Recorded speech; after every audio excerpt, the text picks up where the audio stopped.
नमस्कार विद्यार्थियों, विश्रांत एजुकेशन में आपका हार्दिक स्वागत है, अभिनंदन है। तो ये टेस्ट सीरीज चल रही है अपनी। आज 5 नंबर टेस्ट को हल करेंगे। जैसे आज का हमारा टॉपिक है राजस्थान का एकीकरण। आज हम राजस्थान के एकीकरण को धीरे धीरे आगे बढ़ते हुए हल करेंगे। जैसे जैसे हम आगे बढ़ेंगे हमारा यह टॉपिक पूर्ण होगा। तो मैं सोचता हूँ कि आपका प्रश्न है वो राजस्थान के एकीकरण से ना छूटे, और हर एग्जाम में राजस्थान के एकीकरण का एक प्रश्न पूछा जाता है।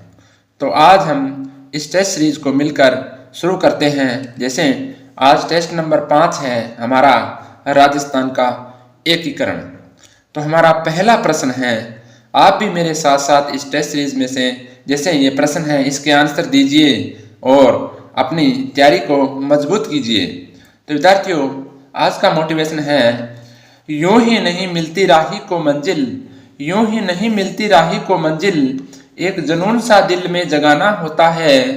पूछा चिड़िया से कैसे बना आशियाना, तो चिड़िया बोली भरनी पड़ती है उड़ान बार बार, तिनका तिनका उठाना होता है। तो हमारे को एक एक प्रश्न है जो हमारे दिमाग में बिठाना होता है, और जैसे भी एग्जाम होगा तो हमारे दिमाग में वो प्रश्न पहले आना चाहिए। तो विद्यार्थियों, जैसे हमने ये टेस्ट सीरीज की है, 5 नंबर टेस्ट सीरीज है, तो मैं सोचता हूँ कि हम धीरे धीरे आगे बढ़ते बढ़ते जैसे जैसे राजस्थान के टॉपिक कंप्लीट हो गए उसी तरीके से हमारा ये राजस्थान का जैसे भी बेस है वो मजबूत हो जाएगा, और हम कई लाखों विद्यार्थियों से आगे निकल जाएंगे। तो मेरा विद्यार्थियों से निवेदन है कि ये टेस्ट सीरीज को अवश्य ज्वाइन करें और अपनी तैयारी को मजबूत कीजिए।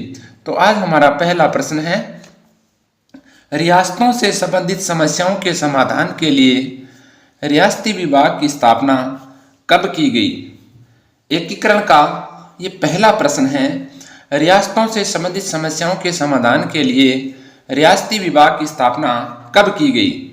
हमारे पास आंसर है 5 जुलाई 1945, 5 जुलाई 1947, या 16 जून 1946, या 5 जुलाई 1947। तो हमारा इसमें आंसर है विद्यार्थियों, जैसे रियासती विभाग की स्थापना 5 जुलाई 1947 को की गई। हमारा आंसर है 5 जुलाई 1947, 5 जुलाई 1947। बहुत ही इंपॉर्टेंट प्रश्न है, एग्जाम में पूछा जाता है। आगे चलते हैं 2 नंबर प्रश्न की ओर। जैसे राजस्थान के एकीकरण का श्रेय किसे दिया जाता है? राजस्थान के एकीकरण का श्रेय किसे दिया जाता है? जिसे राजस्थान का एकीकरण 7 चरणों में हुआ था, ठीक है, तो उसके बारे में ये पूछ रहा है भी उस एकीकरण का श्रेय किसको दिया जाता है। हमारे पास ऑप्शन है सरदार वल्लभ भाई पटेल, महाराजा उदयभान सिंह, NV गाडगिल, शोभाराम कुमावत। तो विद्यार्थियों, हम समझेंगे धीरे धीरे। जैसे सरदार वल्लभ भाई पटेल है, इसको एकीकरण का श्रेय दिया जाता है, यानी एकीकरण का श्रेय दिया जाता है सरदार वल्लभ भाई पटेल को। अब समझेंगे महाराजा उदयभान सिंह। महाराजा उदयभान सिंह तो मत्स्य संघ के राज प्रमुख थे। ये मत्स्य संघ के राज प्रमुख थे। विद्यार्थियों, हम इन सभी प्रश्नों को हल करेंगे तो हमारे पास बहुत से प्रश्न हो जाएंगे। तो विद्यार्थियों, आगे C नंबर में क्या है? NV गाडगिल ने तो मत्स्य संघ का उद्घाटन किया था। मत्स्य संघ का उद्घाटन किया था। तो शोभाराम कुमावत है जो मत्स्य संघ के प्रधानमंत्री थे, यानी ये पहला चरण है मत्स्य संघ, जो राजस्थान 7 चरणों में एकीकरण का निर्माण पूरा हुआ था, उसमें पहला चरण है मत्स्य संघ। तो शोभाराम कुमावत कौन है? मत्स्य संघ के प्रधानमंत्री थे। मत्स्य संघ के प्रधानमंत्री थे। तो हमारा आंसर है राजस्थान के एकीकरण का श्रेय किसे दिया जाता है, तो सरदार वल्लभ भाई पटेल को हमारा A number is correct answer. Okay विद्यार्थियों, अब हम आगे चलते हैं 3 नंबर प्रश्न की ओर। राजस्थान का एकीकरण कब पूर्ण हुआ, कब शुरू हुआ? तो राजस्थान का एकीकरण कब शुरू हुआ, यानी 7 चरणों में हमारे राजस्थान का एकीकरण हुआ। उसमें पहला चरण कब शुरू हुआ और उसके बाद में अंतिम चरण तक पहुंचेंगे। 18 मार्च 1948, 25 मार्च 1948, 18 अप्रैल 1948 या 30 मार्च 1949। तो पहला चरण कौन सा था? पहला चरण मत्स्य संघ था। तो मत्स्य संघ का निर्माण शुरू हुआ 18 मार्च 1948। हमारा आंसर है यह है प्रथम चरण। ओके विद्यार्थियों, और 25 मार्च 1948 के बारे में हम जानेंगे। 25 मार्च 1948 को दूसरे चरण का यानी दूसरा चरण का निर्माण शुरू हुआ। और 18 अप्रैल 1948 यानी ये हमारा तीसरा चरण था। और 30 मार्च 1949 यानी चौथा चरण यानी बृहद राजस्थान था। यानी इसमें हमारी राजस्थान की बड़ी बड़ी रियासतें थी। ओके विद्यार्थियों, हम धीरे धीरे आगे बढ़ते हुए टेस्ट सीरीज को कंप्लीट कर रहे हैं। आप भी मेरे साथ साथ आंसर दीजिए और इनको प्रश्नों को अपने दिमाग में बिठा लीजिए। राजस्थान का एकीकरण का एक प्रश्न हर एग्जाम में पूछा जाता है। अब हम आगे चलते हैं 4 नंबर प्रश्न की ओर। हमारा 4 नंबर प्रश्न है, राजस्थान के एकीकरण की प्रक्रिया कब पूर्ण हुई? जैसे हमारे राजस्थान के एकीकरण की प्रक्रिया शुरू कब हुई थी? 18 मार्च 1948 को शुरू हुई थी। ये पूछ रहा है एकीकरण की प्रक्रिया कब पूर्ण हुई, यानी 7वां चरण का निर्माण कब पूर्ण हुआ। ठीक है, तो अब हमारे पास ऑप्शन है 15 मई 1949, 5 जनवरी 1949, 14 अगस्त 1947 या 1 नवंबर 1956। तो हमारा आंसर है जैसे यहाँ पर हमारे को क्या पूछा है कि राजस्थान के एकीकरण की प्रक्रिया कब पूर्ण हुई, ये पूछ रहा है। तो एकीकरण की प्रक्रिया कब पूर्ण हुई ये बताएंगे। तो हमारा आंसर है 1 नवंबर 1956। डी नंबर 1 नवंबर 1956 को राजस्थान के एकीकरण की प्रक्रिया पूर्ण हुई। ओके विद्यार्थियों, आगे क्या है 15 मई 1949। 15 मई 1949 को तो 5वें चरण का निर्माण हुआ था। 5वें चरण का निर्माण हुआ था। 5वें चरण का निर्माण हुआ था। 5 जनवरी 1949, 5 जनवरी 1949 ये रीट एग्जाम में अभी भी मेन एग्जाम हुआ था 2023 में, उसमें पूछा था जैसे कि सिरोही का प्रशासन कौन से राज्य की सरकार को सौंपा गया। तो 5 जनवरी 1949 को सिरोही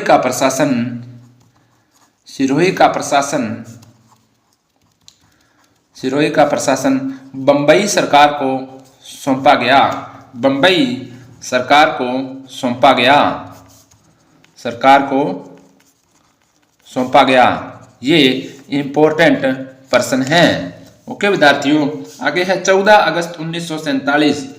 14 अगस्त 1947 को क्या हुआ, जैसे शाहपुरा, राजस्थान की शाहपुरा एकमात्र रियासत थी जिसने अपने राज्य में पूर्ण उत्तरदायी शासन की स्थापना की। 14 अगस्त 1947 को शाहपुरा एकमात्र रियासत थी जिसने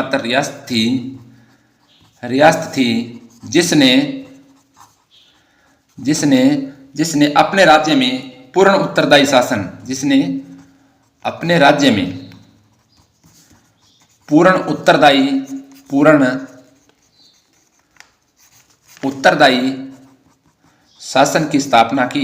शासन की स्थापना की। ओके विद्यार्थियों, 1 नवंबर 1956 को हमारे राजस्थान के एकीकरण की प्रक्रिया पूर्ण हुई। ये 7वां चरण था।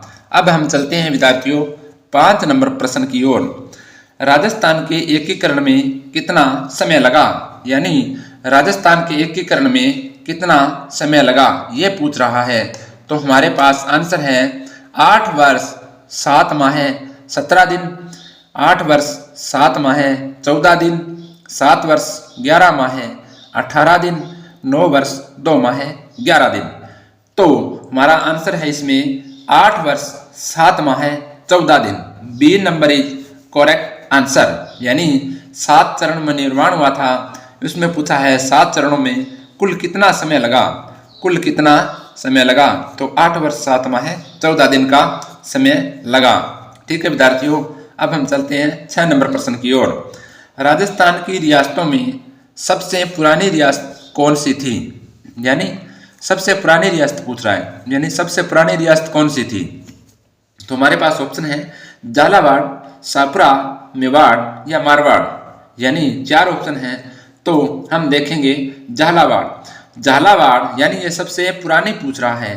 तो झालावाड़ तो नवीन रियासत थी, नवीन रियासत थी। झालावाड़ नवीन रियासत थी। ओके विद्यार्थियों, इसका निर्माण, झालावाड़ का निर्माण जो एकमात्र रियासत है, इसका निर्माण अंग्रेजों ने किया था। इसका निर्माण अंग्रेजों ने किया था, अंग्रेजों ने किया था। ओके विद्यार्थियों, ये राजस्थान की एकमात्र रियासत है झालावाड़, जिसका निर्माण अंग्रेजों ने किया था, जिसका निर्माण अंग्रेजों ने किया था। आगे है शाहपुरा। शाहपुरा जनसंख्या की दृष्टि से सबसे छोटी रियासत है। शाहपुरा जनसंख्या की दृष्टि से सबसे छोटी रियासत है, सबसे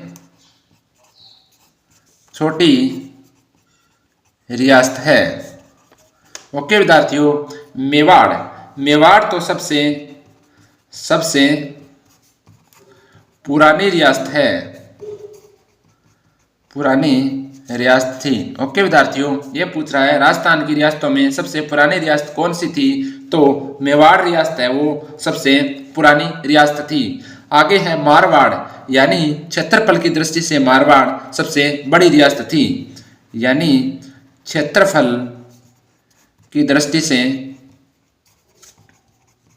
सबसे बड़ी रियासत थी। ओके विद्यार्थियों, हम साथ साथ में जो ऑप्शन है उनको भी हल करते हुए आगे बढ़ रहे हैं। जैसे एक प्रश्न है, एक प्रश्न से हमारे पास 4 प्रश्न आ रहे हैं। तो हम राजस्थान जीके का बेसिक मजबूत इतना कर लेंगे कि हमारे पास बहुत सारे प्रश्न हो जाएंगे। तो कहीं भी प्रश्न आए, कहीं से भी प्रश्न आए तो हमारा प्रश्न छूटेगा नहीं। तो अब हम चलते हैं विद्यार्थियों 7 नंबर प्रश्न की ओर। हमारा 7वां प्रश्न है जनसंख्या की दृष्टि से सबसे बड़ी रियासत कौन सी है? यानी जनसंख्या की दृष्टि से सबसे बड़ी रियासत कौन सी है? तो हमारे पास ऑप्शन है जयपुर, टोंक, गंगानगर और धौलपुर। तो हम देखेंगे जयपुर है जो जनसंख्या की दृष्टि से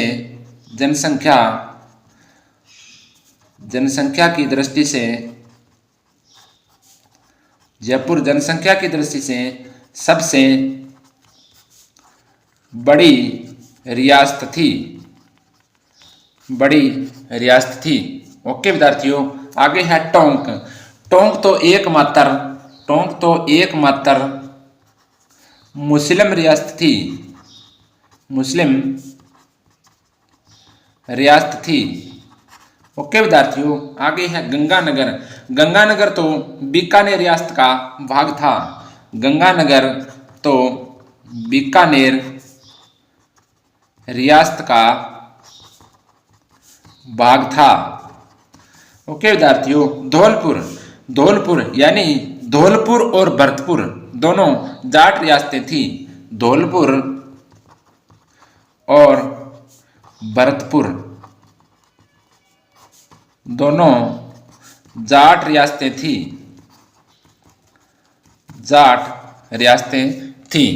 ओके विद्यार्थियों, अब हमारा आंसर क्या है कि जनसंख्या की दृष्टि से सबसे बड़ी रियासत कौन सी थी? तो जनसंख्या की दृष्टि से सबसे बड़ी रियासत कौन सी थी? जयपुर रियासत थी। ओके विद्यार्थियों, अब हम चलते हैं 8 नंबर प्रश्न की ओर।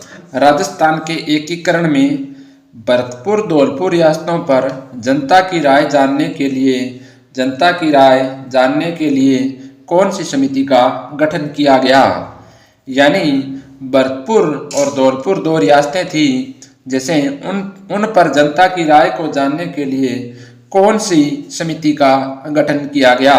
हमारे पास ऑप्शन है शंकर देवराय समिति, एन.वी. गाडगिल समिति, बहादुर सिंह समिति, गुरमुख निहाल सिंह कमेटी। यानी हमारा आंसर है शंकर देवराय समिति। शंकर देवराय समिति का गठन किया गया। हमारा आंसर है शंकर देवराय समिति। तो एन.वी. गाडगिल समिति, बहादुर सिंह समिति, गुरमुख निहाल सिंह कमेटी, यानी ये तीनों न तो कमेटी थी और न ही समिति थी। तो एन.वी. गाडगिल है, एन.वी. गाडगिल समिति नहीं थी, एन.वी. गाडगिल समिति नहीं थी, बहादुर सिंह समिति नहीं थी और गुरमुख निहाल सिंह कमेटी नहीं थी। तो एन.वी.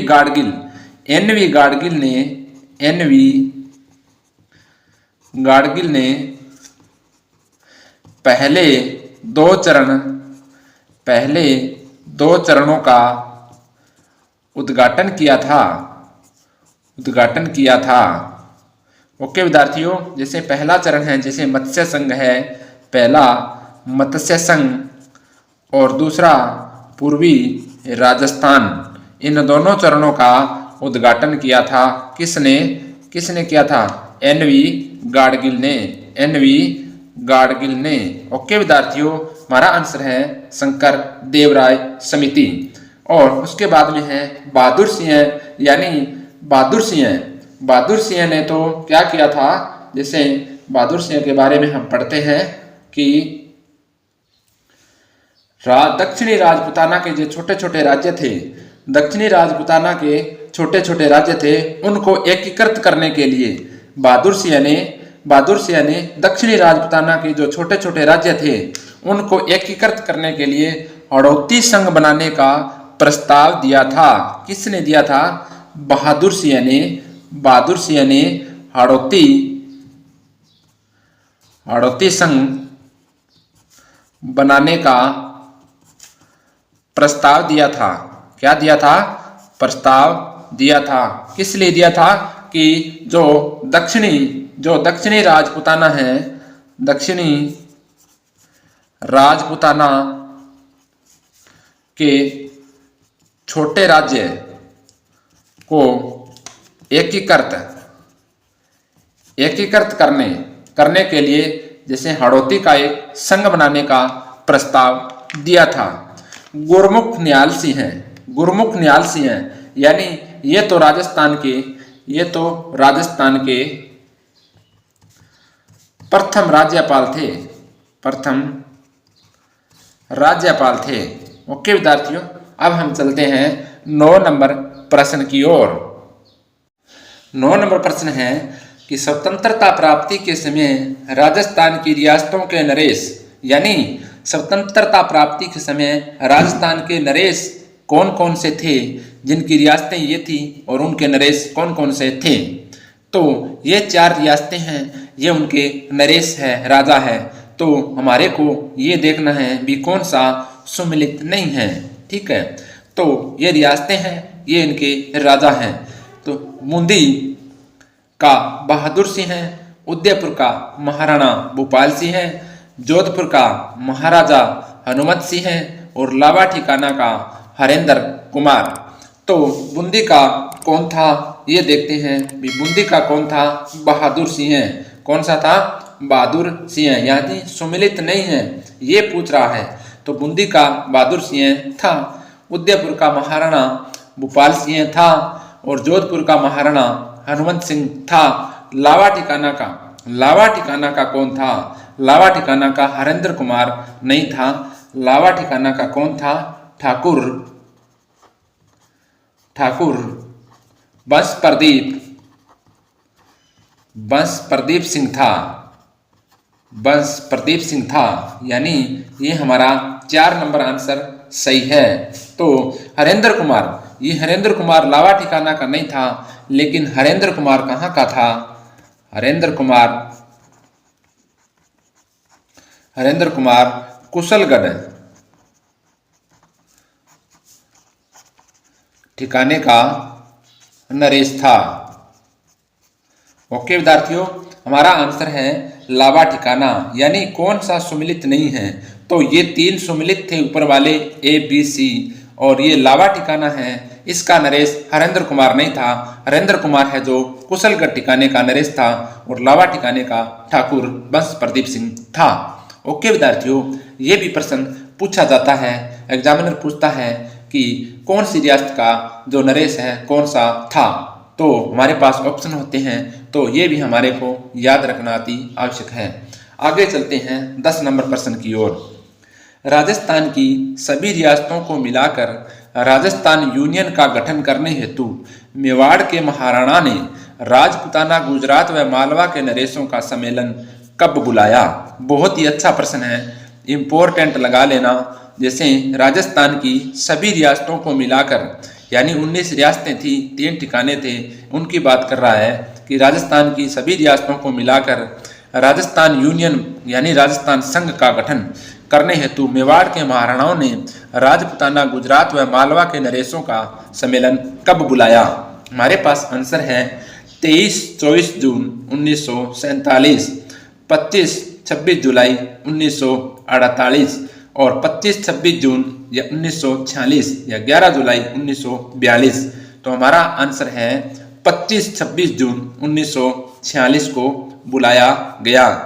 तो आज हमने 10 प्रश्न हल किए, आपको अच्छे लगे होंगे। तो ये टेस्ट सीरीज है, ये रोजाना चलेगी, तो आप इससे वंचित मत रह जाना, क्योंकि हम धीरे धीरे आगे बढ़ेंगे और राजस्थान का कोई भी टॉपिक है वो हमारा कमजोर न रहे। तो विद्यार्थियों, मेरा आपसे निवेदन है कि इस टेस्ट सीरीज में बने रहें। रोजाना 5 बजे मैं आपके लिए टेस्ट सीरीज लेकर हाजिर होता हूं। तो कल सुबह 5 बजे मिलेंगे। तब तक के लिए जय हिंद, राम राम।